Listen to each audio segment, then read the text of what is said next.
తెలియపరచునని చెప్పి ఇక్కడ ప్రభువు యేసుక్రీస్తు గురించి ఇక్కడ తెలియపరుస్తున్నాడు. దేవుని బిడ్డలారా, ఏమని తెలియపరుస్తున్నాడంటే చీకటిలో ఉన్న వారిని, మరణ ఛాయలో ఉన్న వారిని వెలుగు వచ్చింది అని చెప్పి ముందుగానే లేఖనాలు తెలియపరచుకుంటాం. మనం ఆయనకు రుణస్థులము దేవుని బిడ్డలారా. కాబట్టి మనం ఆశపడతాం. దేవుడు అంటున్నాడు మనకు తోడు ఉన్నాడని మనం ఉండాలి. ఇక్కడ చూడండి 2వ అధ్యాయంలో ఒక శ్లోకం 2వ అధ్యాయము 6వ వచనం, ఆ దేశంలో కొందరు గొర్రెల కాపరులు పొలంలో ఉండి రాత్రి వేళ తమ మందను కాచుకొని చక్కగా ప్రభు వద్ద వారి ఇంటికి వచ్చి నిలిచాను. ప్రభు మహిమ వారి చుట్టూ ప్రకాశించారు. ఎవరైతే దేవుని సన్నిధికి వస్తారో ప్రభు మహిమ మనందరి చుట్టూ ఉంటుందండి. దేవుని సన్నిధి ఆయన గృహం ఇది ఎలా ఉంటుందంటే మహిమ ఎప్పుడు కూడా ఇక్కడ దిగి ఉంటుంది.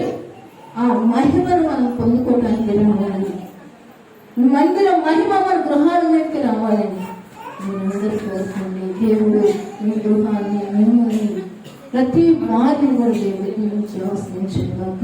దేవుడు వచ్చిన వారిని దీవించిన గాక. ఈ పండుగ మరి నాయన పావుడు సుబ్బారావు గారు వారు నన్ను పుట్టిన సందర్భంగా సంతోషించిన తండ్రి నాయన వారి జర్పణను మీకు సమర్పించుకున్నారయ్యా. మరి 500 కాంతులు ఆ రీతిగా పలహారము ఇస్తనికి సమర్పించారు. వారిని వారి కుటుంబాన్ని దీవించును గాక. వారి మనల్ని నిండారుగా దేవుడు ఆశీర్వదించును గాక.